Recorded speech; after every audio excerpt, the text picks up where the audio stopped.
Our Region's Business is sponsored by PNC for the achiever in you. Welcome to Our Region's Business with your host, Bill Flanagan. Today on Our Region's Business, a company that's been making its mark on our region's economy for 125 years, MECO Marking and Traceability, plus our region's role at the Tony Awards. But first, China's alleged cyber attack on Pittsburgh companies. Just how vulnerable is your business? Our region made international headlines recently when the Justice Department charged Chinese government officials with initiating cyber attacks against such local blue-chip companies as Alcoa, United States Steel, and Westinghouse. U.S. Attorney David Hickton has asked every business in the region to take a closer look at unusual incidents around their own computer operations. Well, just how big is that risk? Sandy Garfinkle is a member of Eckert Seamans Charon and Malott and really specializes in this area of computer security. Welcome, good to have you here. Thank you, thanks for having me. Yeah, this had to have been, even in your world, to see this thing burst open in such a big way and to see it centered on Pittsburgh had to be a bit of a mind blower. Absolutely, yeah. I think in some ways this was expected at some point, but it was unexpected at the same time. It's a unique event.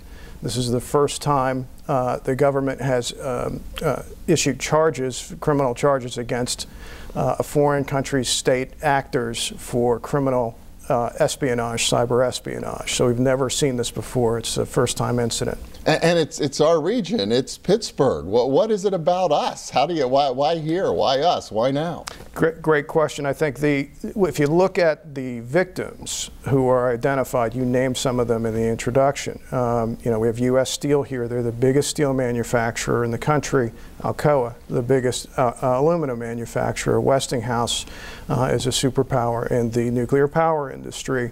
Allegheny Technologies, specialty metals. I mean, they're all very huge, and they are the competitors with China, and therefore they have become targets for these hacking incidents, and they just all happen to be right here with us. And I think another reason you're seeing the indictments come here is because we have a really good group of cybercrime specialists in the FBI and U.S. Attorney's Office here in the Western District. And so this sort of world-shaking indictment handed down happened here, right here in Pittsburgh. Pretty remarkable. We had David Hickton, the U.S. Attorney, on the program not that many months ago, and he's really been beating this drum to corporate Pittsburgh, to the country in general, that this espionage issue is real and it's something everybody needs to be concerned about. Yes, and I think he must be pleased that it's reached this point where the indictment has been issued publicly. I know the Obama administration itself has been very vocal about the need for more vigilance and more attention to cybercrime in general.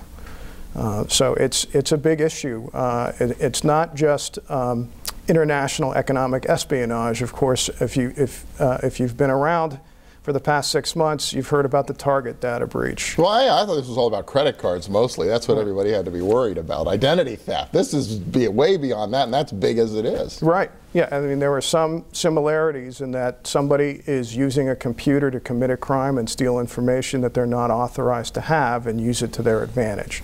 That's a parallel between what the indictment says about the Chinese military and the Target incident, and the difference is what you said.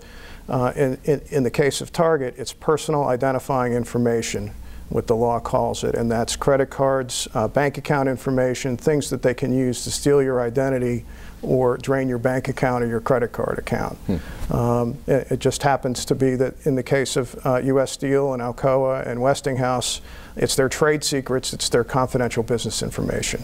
Yeah, and well, you got to give those companies some credit, because I've got to believe if you're the board or you're the CEO, going public on something like this, especially when they have business interests with China in many cases. You think about Westinghouse or Alcoa. I mean, there's big markets there that they're trying to take advantage of. So this is no little thing to be able to be identified, I would think, with something like this. Couldn't agree more. I think there must have been a lot of thought that went into allowing themselves to be declared as victims in this public filing because of the potential adverse consequences, both in terms of their image, a company that was hacked, although that's very much more commonplace these days, and so maybe that's a pressure that is not as felt felt as much. Everybody's under attack all the time, or at least they right. must feel that way, right? Yeah, and I think it's statistically true. I've been reading sources that say over the past 2 years, 78% of all organizations in this country have had a data incident of some sort in the last 2 years. 72%? 78. 78%, so over 3/4 of all. Right. Wow. Yes, and that number's growing. I think data incidents are up over last year over 200%.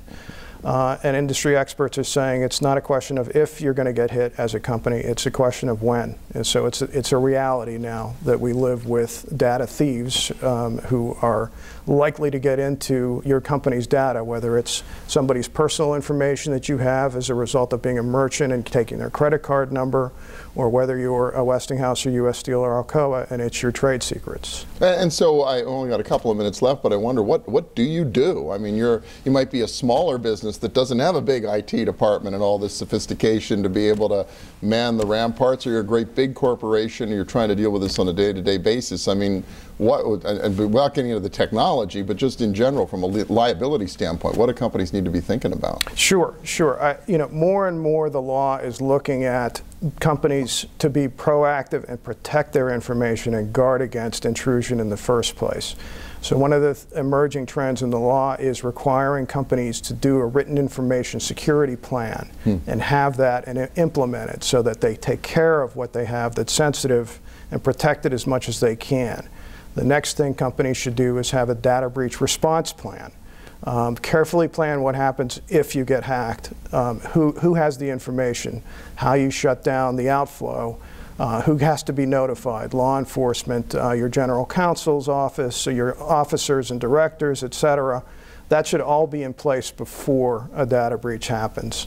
And I think the last thing you want to do is train your employees to recognize things like spear phishing scams. If you read the indictment about this Chinese incident, one of the ways they got into some of these companies was by sending emails to employees with information that made the employees trust that email. Came from the CEO in some cases, right? Yeah, that's right. And so, please click on this link. It's the agenda for the board meeting.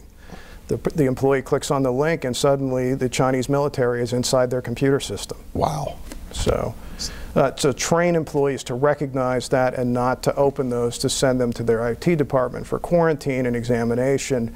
It may be legitimate, but if you're not sure, don't open it. That's like the number one choice, the number one recommendation, I guess, in all of this is if you don't know the sender or you don't know the link or it doesn't look like a normal email or communication that you would get, blow the whistle, get your IT department involved immediately. That's right. Fascinating stuff. Well, clearly it's not going to go away anytime soon, and it's something everybody needs to be paying attention to. Sandy Garfinkle from Eckert Seamans, Chairman Law. Thank you so much. Thank you. Thanks for having me.